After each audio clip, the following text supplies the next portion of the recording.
The question is, how do we get here? It actually starts in an unexpected place. Part of it actually starts with an economic movement that began in this country in the wake of the 2008 financial crisis. I had a front row seat to the 2008 crisis, okay? Got my first job at a hedge fund in New York City in the fall of 2007. It's an interesting time to join the workforce. That's the thing about us millennials, too. You can understand where this hunger for purpose comes from. You grew up in an era that had you have a jaded view of capitalism. And why is our view of capitalism so jaded? I'm speaking on behalf of my generation. It's because actually the Republicans in this country made a mistake on the back of the 2008 crisis. Okay, the way it's supposed to work is we have creative destruction, what Joseph Schumpeter called creative destruction, in the cycle of how capitalism recreates itself and rises from the ashes. We didn't let that happen after the 2008 financial crisis because the Bush administration and Hank Paulson, who was most recently the CEO of Goldman Sachs, who was then the U.S. squatting as the U.S. Treasury Secretary, decided that we were going to bail out the banks whose behaviors got us into the 2008 financial crisis. They bailed out the banks with the public fist. They used public money to bail out bankers who made a lot of money when times were good, to get bailed out when times went bad. This was a mistake made by Republicans in this country. And so, if you ask me, understandably, there was an uprising and a revolt called the Occupy Wall Street movement that said that, well, if that's what you're going to do, it's going to be crony capitalism all the way down. If it's just a game and a sham anyway, then you know what we're going to say? We're going to storm Wall Street. We're going to say that we're going to take money from those wealthy corporate fat cats, redistribute it to poor people to help poor people, because that's where you're going to play the game, but this is how we're going to play the game, that's how it's going to be. But then something else happened right around the same time, which was the birth of a new strand of the left. With the election of Barack Obama as the first black president of the United States in 2008, there was the birth of a new strand of the left around that same time that had a slightly different theory of the case. What they said was, well, hold on a second, Occupy Wall Street. Okay, it's not just economic injustice. It's not just poverty that we care about. We have new concerns on the left, like racism, and misogyny, and bigotry, and of course climate change. You know what? This turned out to be the opportunity of a lifetime for big business in this country. Because if you're big business, if you're Wall Street, Occupy Wall Street is a pretty tough pill to swallow. But the new woke stuff was actually pretty easy. You applaud diversity and inclusion. You put some token minorities on your boards. You muse about the racially disparate impact of climate change after you fly in a private jet to Davos. It's pretty good work if you can get it. But they did not do it for free. They expected that new left to look the other way when it came to leaving their corporate power intact. And it worked masterfully like a charm for both sides. That is the story of how a bunch of big banks got in bed with a bunch of woke millennials who themselves are hungry for a cause. Together they birthed woke capitalism, and they used that to put Occupy Wall Street, the old left, up for adoption. And it worked so well on Wall Street that Silicon Valley then said, okay, we're going to get in on that. Because, you know what, if you're Silicon Valley back in 2010, 2009, the threat to your power used to come from the left. Break up big tech was not a right-wing slogan back then, it was a left-wing slogan back then. They were skeptical of the monopoly power of the rise of concentrated behemoths in Silicon Valley. So you know what Silicon Valley said? They said, okay, we can make that same deal with you. We will censor hate speech and misinformation as you define it. We will use our power to advance your substantive ends, but again, we will not do it for free. We effectively expect the new left to look the other way when it comes to leaving our monopoly power intact. And again, that trade worked masterfully for both sides. That is the story of this unholy alliance, this arranged marriage. It was not a marriage of love. It was an act of mutual prostitution. And the net result of that act was the birth of a new Leviathan, far more powerful than what Thomas Hobbes envisioned 400 years ago.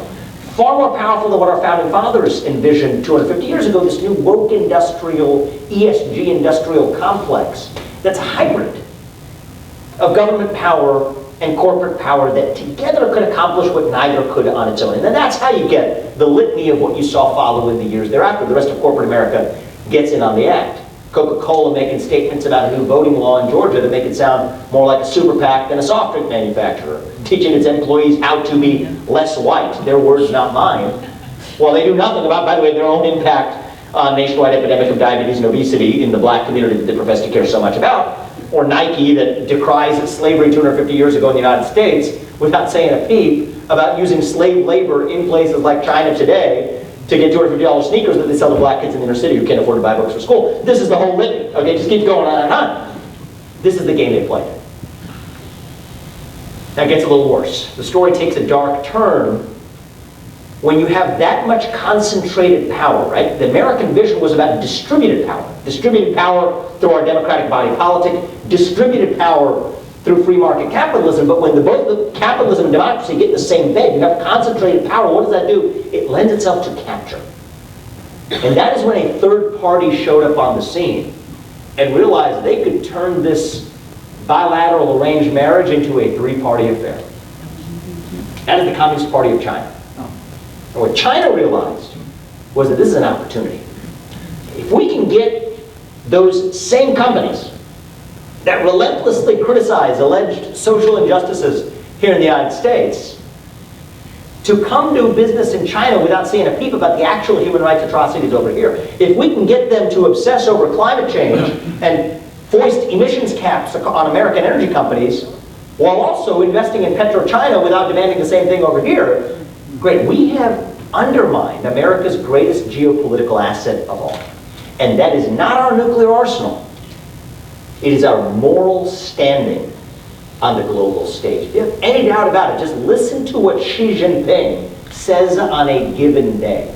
Okay? Every time he's been pressed on the Uyghur human rights crisis in Xinjiang, where there are over 1 million Uyghurs enslaved in concentration camps, subject to forced sterilization, communist indoctrination, and worse, in probably what is the worst human rights atrocity committed by a major nation in the last century, the first thing he says is that Black Lives Matter showed that the United States is no better. This is not an accident. The first time their top diplomat, Yang Jiechi, came to talk face-to-face to Tony Blinken at the Alaska Summit, his 15-minute opening statement was all about how China wanted to see the U.S. do better on human rights, and that China wanted to stop seeing the U.S. stop slaughtering, as his word, slaughtering black Americans. This would be laughable if it weren't for the fact that our own corporations lend implicit credibility to those claims.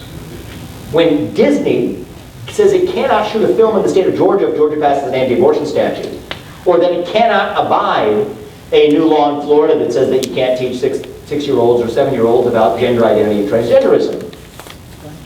When they then go to Xinjiang to shoot Mulan in literally ground zero of that human rights crisis, that actually creates a false moral equivalence between the United States and China, between Chinese nihilism and American idealism. And in fact, Disney went one step further. Not only did they not say a peep in China, they included at the very end of the film a kowtow to the Chinese Communist Party saying that we thank you for allowing us the privilege of filming here. They're thanking the local CCP authorities, the very authorities who were responsible for perpetrating that human rights atrocity. So you might ask yourself why these companies do it. And the answer is actually really simple. Of course, it comes down to money, and you all know this. Now, why is that? It's because if you're entering the Chinese market, okay, China builds a great Chinese wall that stops you from selling products in China if you criticize the CCP. But if you criticize the United States, they will roll out the red carpet. So companies do what companies do, whatever allows them to make the most money, but that is why Tim Cook, Larry Fink, John Donahoe at Nike, they're Xi Jinping's circus monkeys. He will say jump. They will ask how high, because in the end it comes down to their own bottom line. This is not something that I put at the feet of one political party or another. Okay, this is the product of a bipartisan consensus in this country dating back 30 years in America. Okay, the bipartisan consensus, what they called it back in the 1990s, was the philosophy of democratic capitalism. What does the philosophy of democratic capitalism say? It says that we can use democracy, we can use capitalism as a vehicle to spread democracy to places like China. We had this fantasy, okay? Thomas Friedman, world is flat, end of history. Now we can export Big Macs and Happy Meals, and somehow that was going to spread democracy to places like China. Well, what they realized is that they could turn that game on its head. We thought we could use our money, our investment, to get them to be more like us.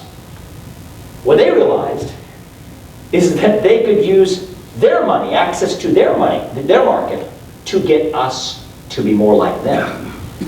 Or even one step better than that for them, that they could use our money to get us to be more like them. And they sent back those Disney movies and Nike sneakers and Apple iPhones like Trojan horses to undermine the United States from within. So I could go on and on about the problem. But I think that it is time that once we're able to see the problem with clear eyes, we begin to find our way towards solutions. What do we actually do about it? Thank you. First thing I will say is that not all solutions, despite the fact that we're in the Institute of Politics, I will say, not all solutions come through politics. The market can offer promising solutions too. The three most powerful financial institutions in the United States are BlackRock, State Street, and Vanguard. Three institutions that just the three of them manage over $20 trillion on a given day. That is more capital in three hands than the entire US GDP. It is the largest concentration of private capital in private hands in human history, but they're using the money of everyday citizens, I would venture to say of many, if not most people in this room, directly or indirectly, to tell American companies to adopt one-sided political agendas, from racial equity audits to emissions caps, that most everyday Americans, most of you in this room, do not agree with, and which do not advance your best financial interests. That is a fiduciary breach. It is the largest scale fiduciary breach of the 21st century, but rather than just observe it, that creates a market opportunity. That is why I personally founded Strive a little over a year ago, a new asset manager that is competing directly against the likes of BlackRock, State Street, and Vanguard, using the money of everyday citizens to tell American companies to do something really simple. Focus on your products and services, and yes, making money doing it without apologizing for it, without mingling your business in any other social or political agenda, because that's what American excellence is all about. That's what capitalism is all about. Now you ask yourself why BlackRock actually behaves this way. It gets really interesting. The same company, the same asset manager that is telling companies like Exxon and Chevron to drop oil production here in the United States to meet net zero targets by 2050, is actually seeing some of those same projects still proceed. They still just proceed under new ownership. I wonder how that helps global climate change. Last time I checked, turns out PetroChina is buying up projects that firms like Chevron are dropping. So you might think, if you're a climate activist, that you'd be happy if BlackRock is actually causing Chevron to drop an oil project. Well, what you didn't realize is that PetroChina is just buying up that same project in the Sichuan province of China to be able to do the exact same thing. But then you look up who's one of the largest shareholders of PetroChina. It's actually none other than BlackRock, using Chinese money on the other side for Chinese clients to own those shares. That's why I said, you know what, at Strive, we didn't want to bear these conflicts of interest. I said, we're not doing business in China. We can't build an asset management business in China and have the boot of the CCP on our neck if you're going to claim to be a good vocal fiduciary for Americans. But this is an example of where the market actually can create new opportunities to compete with many of those existing incumbents, to serve probably 100+ million Americans in this country who are not only badly disaffected from the places where they bank and where they shop and where they invest, but who happen to be some of the best customers that any business could wish for. And so I believe deep in my bones there is an opportunity to drive positive change through the market without touching the sphere of politics.